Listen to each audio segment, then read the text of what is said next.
दोस्तों, यह वीडियो हमारे लिए, हमारे समाज के लिए और समाज में आने वाली पीढ़ी के लिए और आज की जनरेशन में बहुत से बच्चे इन चीजों में उलझ कर रह जाते हैं, अपना जीवन खराब कर लेते हैं। इसलिए इस वीडियो को पूरा देखें, वीडियो को स्किप ना करें। अगर आपको वीडियो अच्छी लगी हो, वीडियो का उद्देश्य समझ में आया हो, तो प्लीज वीडियो को शेयर करना ना भूलें। वीडियो को शेयर करने से हो सकता है कि यह वीडियो किसी ऐसे युवा या किसी ऐसे प्राणी तक पहुंचे जो इस जंजाल में फंसा हो और उसे यह आभास न हो कि इसका अंजाम क्या हो सकता है। दोस्तों, मैं आशा करता हूं यह वीडियो आपको पसंद आए और आप इसको ज्यादा से ज्यादा शेयर करें। तो आइए देखते हैं इस वीडियो को। कि हम दूसरों को नहीं संभाल सकते, हमें अपने को संभालना है। सिद्धांत की बात समझो। दूसरे गलत कर रहे हैं, हमको नहीं करना है, फिर हमको कोई परास्त नहीं कर सकता। दूसरे सुधरे तो हम सुधरे, कभी सुधर नहीं सकते। हमको अपने आप को सुधारना है। तेरे भावे जो करे, भलो बुरो संसार, नारायण तू बैठ के अपनो भवन बिहार। अपने हृदय को हमको ऐसे, ये बहुत बहुत ही विध्वंसकारी वृत्ति है, जिसे गर्लफ्रेंड बॉयफ्रेंड जो शब्दों से उच्चारण किया जाता है, ये विध्वंसकारी वृत्ति है। धर्म का नाश, पवित्रता का नाश, बुद्धि का नाश, वैभव विभूति का नाश, किसी भी तरह मंगल है ही नहीं। कोई भी कहीं भी कुछ भी अच्छा नहीं है। अगर इसमें कुछ भी अच्छा होता तो जरूर कोई न कोई सूत्र निकलते, लेकिन इसमें कुछ भी अच्छा नहीं। हमारे भारत की रीति रही है, हम जिस भूमि में पावन जन्मे हैं उस भूमि की बात कहते हैं। जब तक बालिका का पाणी ग्रहण न हो तब तक वो किसी पुरुष का संयोग नहीं करती थी। जब तक पुरुष पाणी ग्रहण स्वीकार ना कर ले तब तक वो संयोग। मित्रता है हमारी आपकी, मित्रता में दोष नहीं, पर मित्रता का बहाना लेकर जो भोग वासना में उतर जाना है, ये बहुत ही हानिकारक है, बहुत ही हानिकारक है। अब तो ऐसा भी सुनने को मिला है कि वो कौन सा लिव इन रिलेशन तो क्या कहते हैं। अब बोलो, क्या जीवन, तुमने क्या समझा है? बाजार की दुकान की वस्तु समझा है क्या? कि हमने ले लिया, हमने देखा स्वाद नहीं, हमने छोड़ दिया। ये आप खिलवाड़ समझते हो? किसी के जीवन के साथ खिलवाड़ कर देना या अपने जीवन के साथ खिलवाड़ कर देना, ये बहुत ही, ना आप देशभक्त बन सकते हैं, ना आप माता पिता के भक्त बन सकते हो, ना आप भगवान के भक्त बन सकते हैं। आपका जीवन कूड़ा हो जाएगा। ये जो आज का समय चला है, भगवान बचावे, इसीलिए कलिकाल विहाल किए मनुजा, नहीं माने को अनुजा तनुजा। तो सब भाव भ्रष्ट होते चले जा रहे हैं। जहां हमारी सुरक्षा होनी चाहिए वहीं हम अपने आप का नाश कर रहे हैं। उसे उचित यही है कि अपने को संभालने की चेष्टा करो, दूसरों को प्रणाम करो, ऐसे लोगों का संग मत करो। दोस्त बनाना, हम कह रहे हैं पूरे विश्व को दोस्त बना सकते हैं। कबीरा खड़ा बाजार में सबसे पूछत खैर, अपनी सबसे दोस्ती नहीं किसी से बैर। सब मेरे भगवत स्वरूप मित्र हैं, सबको प्यार, सबको दुलार, सबको सुख पहुंचाने की भावना।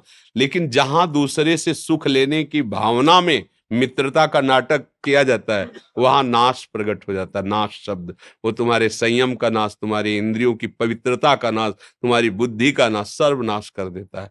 और नए बच्चे जैसे जुड़े ना, तो उन्होंने बताया हमारे समय में तो ऐसा था ही नहीं। ये मोबाइल नहीं था, गर्लफ्रेंड बॉयफ्रेंड, ये तो शब्द ही नहीं थे, शब्द ही नहीं। और सच्ची कहते हैं, गांवों का ऐसा पवित्र जीवन कि 10, 12, 14 वर्ष तक तो उनको यही पता नहीं रहता था कि स्त्री पुरुष का कोई ऐसे व्यवहार भी होते। खेल रहे, नहा रहे, कूद रहे, ऐसा पवित्र। अब 8-10 वर्ष का बच्चा मोबाइल का पूरा इंजीनियर है। वो पूरी सब बातें आज तक मोबाइल चलाना नहीं आया, जीवन में कोई मोबाइल नहीं रखा, आज भी नहीं है। तो बहुत संभलो, बहुत कलयुग का प्रभाव बढ़ रहा है। मोबाइल के द्वारा गंदी बातें देखने की सुविधाएं हो गई हैं, और दोस्तों के द्वारा तो टॉर्चर किया जाएगा। हमारे दोस्त लोग हमको ऐसा, तो मुझे लगता है कि ऐसी दोस्ती तो नहीं है, ऐसा व्यवहार तो ठीक नहीं है। अच्छा, आज आपसे दोस्ती हुई, वो आगे एक शब्द और बता रहे थे, और रोक देने को क्या कहते हैं? दोस्ती दोस्ती को रोक देने को क्या कहते हैं? अब बोलो ये अब वो दूसरे से है, वो दूसरे से। अगर आप अपनी शास्त्रीय भाषा में इस व्यवहार को घुमा के पूछो तो क्या कहोगे? अगर घुमा के पीछे बैक में आओ और महापुरुषों के वचनों से पूछो, तो अगर वो शब्द उच्चारण करेंगे ना, तो ऐसे चोट लगेगी आपके हृदय में कि कितना गिरा हुआ शब्द कहा जा रहा है। इसको क्या कहते हैं जानते हैं? पीछे के शब्दों में शास्त्रों में पढ़ लेना। आज जिसे तुम खिलवाड़ समझ रहे ना, इससे ब्रेक किया, क्या ब्रेकअप, हाँ ब्रेकअप, और दूसरे से फिर मित्रता, फिर उससे, फिर तीसरे से, फिर चौथे से। तो अब हम क्या उस शब्दों को बोले? आप लोग अपने मन और बुद्धि को डांट नहीं सकते हो, इतने गंदे आचरण कर रहे हो। जब आप गृहस्थी में जाओगे तो आपकी क्या निष्ठा होगी? रोज अलग अलग होटल से भोजन मंगाओ, फिर एक रसोई में तुम एक महीना खा के दिखाओ हमें, नहीं खा पाओगे। चाहे जितना अच्छा भोजन बने, मन कहेगा कि आज होटल से लाओ, आज ब्रजवासी वाले होटल से लाओ, कल उस ढाबा से लाओ, क्योंकि दुष्ट रसेंद्री ये चंचल हो गई। फिर अन्य इंद्रियां जिनको आप चंचल कर रहे हो, फिर क्या होगा? फिर जीवन व्यर्थ हो जाएगा। इसलिए पवित्र गृहस्थ धर्म या भगवत आराधना, जो भी, ये सब भगवत प्राप्ति के लिए है। जैसे पति पत्नी का है ना, ये भगवान की पूजा के लिए। सृष्टिवर्धन जो सेवाएं हैं वो होंगी, और दोनों मिलकर के खूब धर्म से चलो और भजन करके दोनों भगवत प्राप्त हो जाओ। ऐसा थोड़ी कि ये गंदे आचरणों के लिए है कि खूब, ऐसा नहीं, ऐसा नहीं। बहुत बहुत अब समय बहुत खराब हो रहा है। वो अपने लोगों की बातें सबको समझ में नहीं आएंगी, क्योंकि छोटे छोटे अवस्था के लोग शराब पीने लगे, मांस खाने लगे। क्योंकि वीआईपी पंक्ति में सम्मिलित होना है तो आपको ये करना पड़ेगा। हमें बच्चे बताते हैं, ये तो यार वही पुराना आदमी, ये गरीब आदमी, गांव का आदमी, ये क्या जाने सब वीआईपी पन, वही कि वो पिए बिस्की, अले अंडा खाए, मुर्गा खाए, और ये गर्लफ्रेंड ये सब करे। तो बोले तो वीआईपी लोग, भैया ऐसे वीआईपी मत बनो कि तुम जीने लायक न रहो। देख लेना, आप खुद अपने जीवन को देख लेना एक दिन, क्योंकि तुमने मनोरंजन किया ना, अब तुम्हारे जीवन में मनोरंजन उतरेगा, तुम देखोगे। फिर लोग कहते हैं कि आप तो बाबा जी हो, आप तो समझा देते हो, लेकिन आपके ऊपर बीती है क्या? वैसे बताइए, आपके ऊपर भी आपके ऊपर तो बीती नहीं, क्योंकि लड़का बच्चा परिवार तो है नहीं, तो उपदेश देना तो सहज है। ऐसी बात नहीं है। हम जब बात करते हैं, आपके चित्त में चित्त लगा के बात करते हैं, उस समय आपके हृदय में जो होता है वही मेरा हृदय अनुभव करता है, तभी बोलते हैं। संतों का जो अनुभव होता है वो आपके विषय की, जैसे आपको लगा मेरे मन की बात कह दी, तो ऐसे नहीं होता। आपके मन और हमारा मन तदात्म हुआ और उस समय उसने अनुभव किया, ऐसी स्थिति होती है, उसका वर्णन कर रहे हैं। तदात्मता से ही सब हमारे भगवत स्वरूप हो, और जहां एक मन करके लगाओ, वो अपने आप पता चल जाता है कि आपकी मन स्थिति कितनी है, कैसी है। ऐसा संसार में होता है, तो आपको कैसे पता चला? क्योंकि आपके मन में मन को लगाया गया, तो पता चल जाता है, हाँ ऐसा है, ऐसा है। बच्चों बच्चा, भगवान की कृपा है जो आपके अंदर ऐसा प्रश्न है, अपने आप को बचाओ। ये बिल्कुल ठीक नहीं है, ना संसार के मार्ग के लिए और ना भगवान के मार्ग के लिए। संसार के, देखो, अगर संसार में भी कहीं सुख मिलता है तो प्रेम से मिलता है, पक्का समझना। पति पत्नी में एक अगाध प्रेम हो तो जीवन एक सुखमय, भले नमक रोटी हो। देखो, गृहस्थी में भी नमक रोटी है, कोई अच्छी व्यवस्था नहीं, लेकिन दोनों मुस्कुरा रहे हैं, दोनों एक दूसरे से प्यार करते हैं, ठीक धर्म से चलते हैं, बढ़िया गृहस्थी। अब वो प्यार कैसे करें?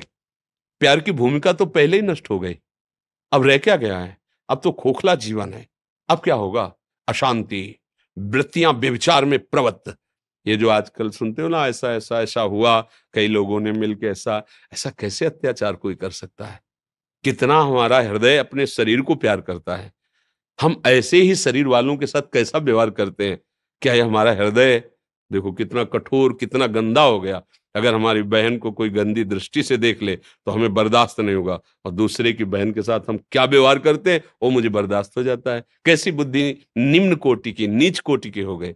इसलिए संभालो, अपने जो साथ हों उनको भी संभालो, जो संभल पावे, नहीं तो आप चलो। ये मार्ग अपने आप के संभालने का है।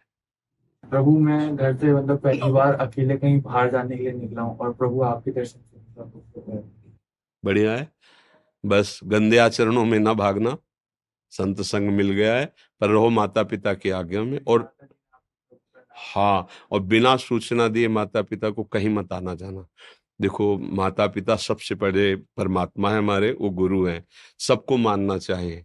भाई, वो वृद्ध माता पिता का व्यवहार नहीं देखना चाहिए, वो चाहे गाली दें, कड़वा व्यवहार करें, पर आपको है कि जब तक उनका शरीर रहे, उनकी दास्ता से युक्त रहोगे तो जीवन सुखी रहेगा। माता पिता भले कड़ुआ बोले, लेकिन जितना वो प्यार करते हैं ना हृदय से, दूसरा नहीं करेगा। चाहे जितना दुख हो, जब माँ ऐसे हृदय से लगा लेती ना, तो एक असीम आनंद मिलता है। तो ऐसे माता पिता को सूचना देके उनकी आज्ञा में रहकर ही धाम आदि कहीं भी आया जाए, उनकी अनुमति ले ले और उनका आशीर्वाद ले ले, फिर यात्रा करे, फिर अपने जीवन को सतमार्ग में चलावे, अच्छा रहेगा। दोस्तों, मैं आशा करता हूं यह वीडियो आपको अच्छी लगी होगी। इस वीडियो का उद्देश्य आपको समझ में आया होगा। इस तरह की ज्ञानवर्धक और प्रेरणादायक जानकारी प्राप्त करते रहने के लिए हमारे चैनल दान पुण्य को सब्सक्राइब करना ना भूलें। मैं राहुल बहुत जल्द मिलूंगा आपसे एक नई वीडियो के साथ। जब तक आप सभी लोगों को मेरी तरफ से जय हिंद, जय भारत।